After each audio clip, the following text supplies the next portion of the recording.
My mom would be at all my sporting events. Let's say I was playing football, okay? My mother would be on the sidelines, and if the play on the field started going one way, my mother would run along like, Mark, get him, get him. I'd be like, oh my gosh. I'd get in the huddle with the other guys. They go, Mark, is that your mother? I go, no, I never saw her before in my life. See, the greatest gift my mother ever gave me, she believed in me. I have overdosed on drugs on 3 occasions where I should have been dead. But I believe I was kept here for a reason. You show me your friends, I will show you your future. How do I know this?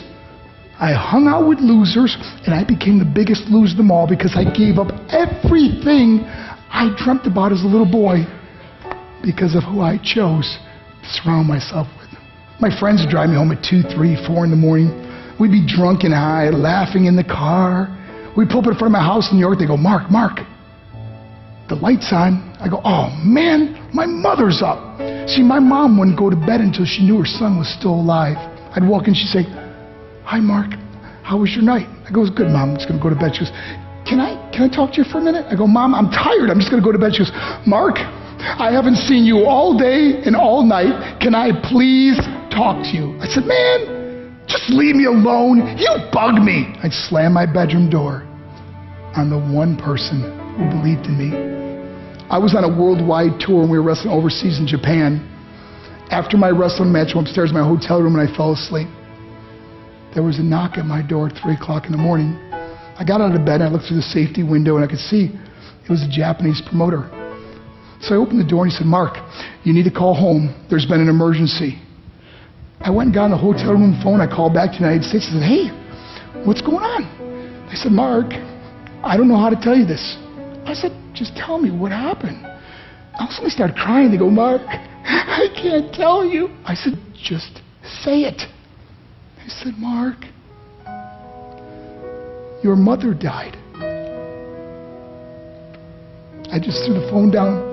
I ran out of my hotel room.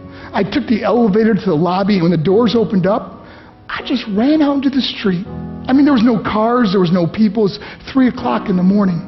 And I walked down the middle of a street in Hiroshima, Japan, and I remember looking up and just saying, Mom, I am so sorry. I flew home for her funeral, and I was so nervous to walk up to her casket, so I just stood way in the back.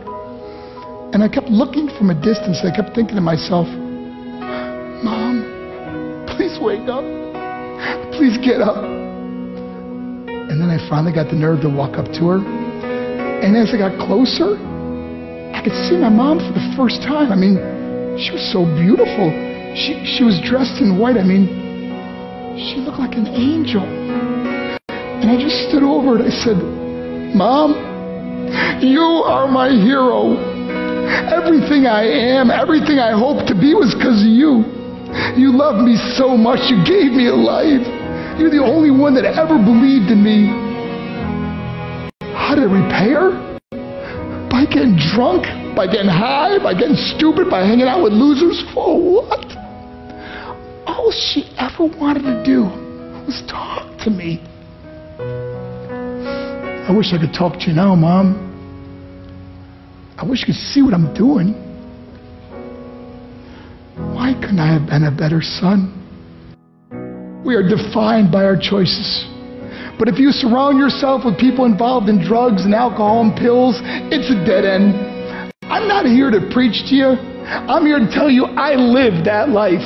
It leads to broken hearts, broken relationships, broken dreams, and death. For what? To get high?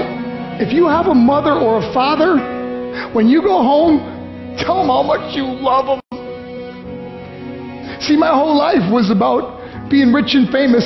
I had to be a millionaire. I had to win the race.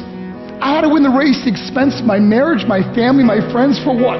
To be all alone in the world? I learned what is truly important, and that is how precious this gift of life is, and our families, and how quickly it can be taken away. See, I no longer live in time. I live in moments. See, it's not what's in your pocket that matters. It's what's in your heart that truly matters. Love Love is just a word until somebody comes along and gives it meaning. You're the meaning.